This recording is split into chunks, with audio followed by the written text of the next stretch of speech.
ခင်ဗျားတို့တရားဖြတ်နေကြတာတော်တော်ပဲခရီးရောက်နေကြပြီလားပေါ့နော်ကျွန်တော်ကတော့တရားကိုတော့မဖြတ်နိုင်ဘူးဒါပေမဲ့စူးစမ်းပြီးတော့တရားကိုရှော့စားနေတာတော့ကျွန်တော်ဒါ2ပတ်လောက်ရှိပါပြီအဲ့တော့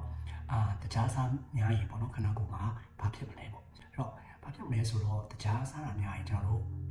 ခဏကိုထဲမှာဒါရောင်ရမ်းမှုတွေကိုပို့ပြီးတော့ဖြစ်စေတယ်ယောဂတွေပို့ပြီးတော့များမယ်ပေါ့နော်အဲ့တော့တရားကခဏကိုတော့မကောင်းဘူးအရည်နဲ့အရည်ပြားအတွက်ပဲပြောမယ်ဆိုရင်တော့ဒီနဲ့ဝက်ချန်ပေါက်တဲ့အရွယ်ဆိုရင်တရားစားတာများရင်ကျွန်တော်ဝက်ချန်လေးပို့ပေါက်တယ်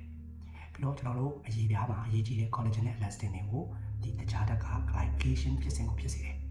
glycation ဖြစ်ရင်အရည်ကြောင်းတွေပိုထင်းမယ်ပြီးတော့ကျွန်တော်တို့ဒီ elasticity လို့ခေါ်တဲ့အသားရည်တင်းရင်းတာကိုလည်းသူကရောကြစေတယ်တော့ကျွန်တော်ကိုဘယ်လိုလုပ်နေလဲဆိုတော့တရားထည့်ထားတဲ့တရားများတဲ့အချိုရည်တွေအချိုမုံတွေကိုကျွန်တော်သိမစားဘူးရှော့စားတယ်အရင်ဆိုကျွန်တော်ဒါ cappuccino ပဲတောက်တာနော်ဆိုတော့အခုဆိုရင် cappuccino အစားကျွန်တော်ဒါ black coffee ကိုပြောင်းတောက်တယ်အဲ့တော့တရားတော့မထည့်ဘူးဒါပေမဲ့ကျွန်တော်ပြားရည်နေနေလေးထည့်ပြီးတော့ပြားရည်နဲ့ black coffee ကိုကျွန်တော်တောက်တယ်ပေါ့နော်အတီးကရတဲ့ကျွန်တော်ဒီအချိုတော့ကျွန်တော်ဒါမရှောင်ဖြစ်ဘူးဒါအတီးကရတဲ့အချိုကိုကျွန်တော်ဆက်ပြီးတော့စားဖြစ်တယ်အဲ့တော့ကျွန်တော်ဒါပြုပြင်ထားတဲ့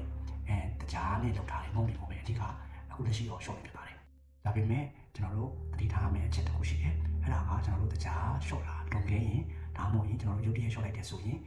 ခန္ဓာကိုယ်ကဒါထိန်းညှိနေတဲ့အချိန်မှာကျွန်တော်တို့စိတ်ခံစားမှုပြောင်းလဲတာမျိုးတွေဖြစ်နိုင်တယ်အဲ့တော့လေ့လာတွေ့ရှိချက်တွေကကျွန်တော်တို့တရားကိုဖြတ်တဲ့အချိန်မှာကျွန်တော်တို့ဒေါသထွက်ရတာစိတ်ဖိစီးတာစိတ်တက်ကြတာစတဲ့စိတ်ခံစားမှုတွေကိုကျွန်တော်တို့ဒါမကြာခဏဖြစ်နိုင်တယ်လို့ဒါ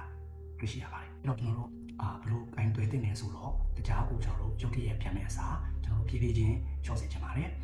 ဥပမာကျွန်တော်တို့ဒါတိတော့အစားစေချင်တယ်ပြီးတော့တရားအစားပေါ့နော်တဘာဝကရတယ်ပြားရည်စစ်စစ်ပေါ့နော်ဒါမျိုးကိုအစားထိုးပြီးတော့သုံးတာမျိုးနဲ့ပဲကျွန်တော်ဖြည်းဖြည်းချင်းပဲတရားကိုလျှော့စေချင်ပါတယ်